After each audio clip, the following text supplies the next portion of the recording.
Good morning mga kaprex. Tayo po ngayon ay nasa Manila Bay. So maki-update po tayo sa Dolomite Beach. Let's go!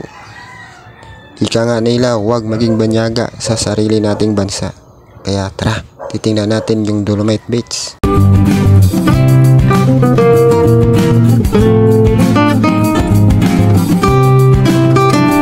Entrance. So dito guys, login muna tayo.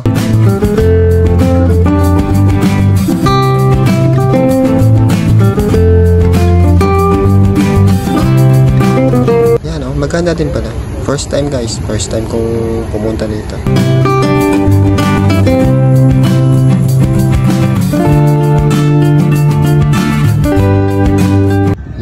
Yun ang malaking bato. Saan kaya nanggaling yan?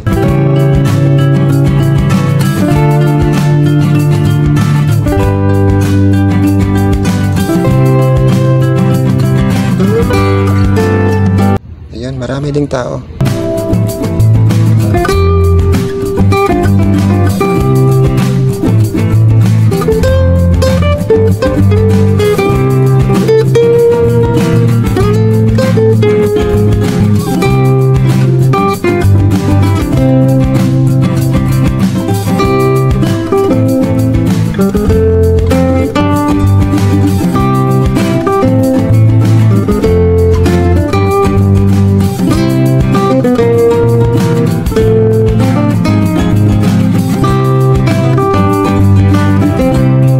Sana malaman nila kung saan nanggaling ang bato na yan, oh.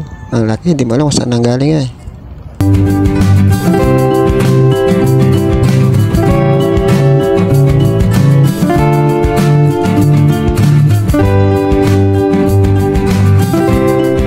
Okay guys, lapit tayo ng konti doon, malapit sa dagat.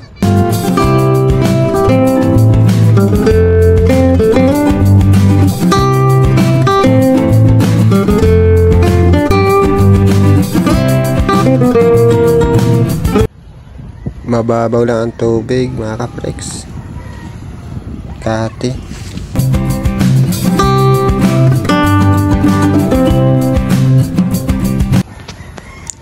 Ayun, kitang kita kung paano tinatanga yung Dolomite. So hindi naman po yan nawawala mga kaprex. Andiyan lang yan, nababaw na yan sa ilalim. Malakas kasi yung current ng alon eh. Yan din po ang cause ng erosion. Minsan yung mga tao marami, syempre yun. Kaya tingnan nyo, medyo sa part na ito medyo mababaw, makakaunti na lang yung Dolomite. Yan, kasi ito yung laging naabot ng tubig sa malalakas na alon. Pag natangay po yun ng alon, lulubog, so lalabas yung tunay na kulay ng buhangin.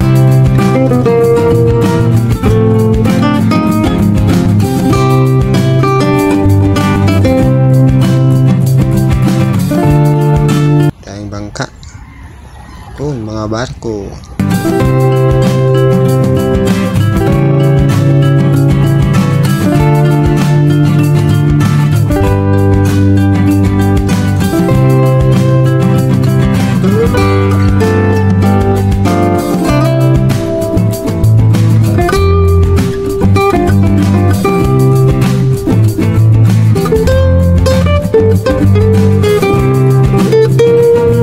Ayan, okay siya, maganda sa tingnan.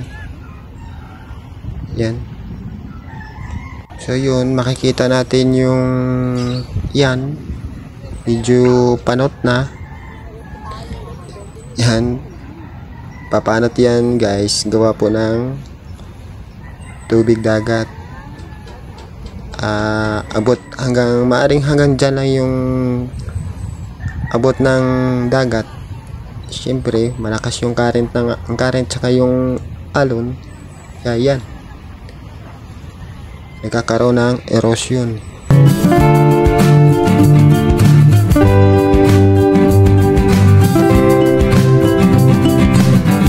Yan, kaya yung mga Dolomite na yan, yung iba dyan sigurado pihado akong ilalim na yan. Oh, sarap na ano ni kuya, oh. Sasanbiting si kuya.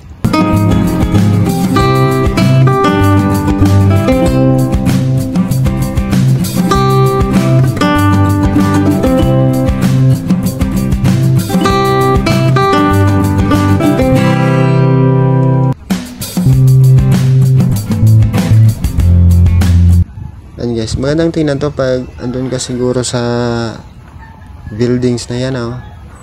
Parang overlooking sa. So tanaw na tanaw yung Dolomite.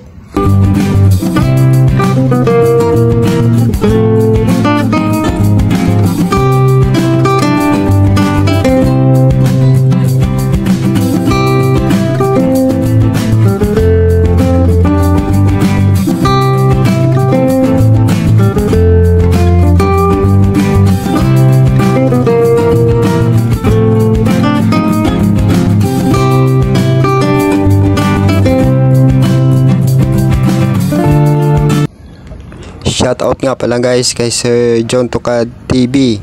Ayan, oh. May mahigit 1,000 plus subscribers na siya. Nako, 3,000 plus pala guys.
So itong area na to mukhang kalbong-kalbo na. Ito sigurong mas front o madalas masyadong tinatamaan ng alon. Dolomite Beach, mga kapriks. Shout out sa mga silent viewers, subscriber. Alright, uwi na mga kapriks. Makapagluto muna ng laswa at saka pritong isda. Let's go!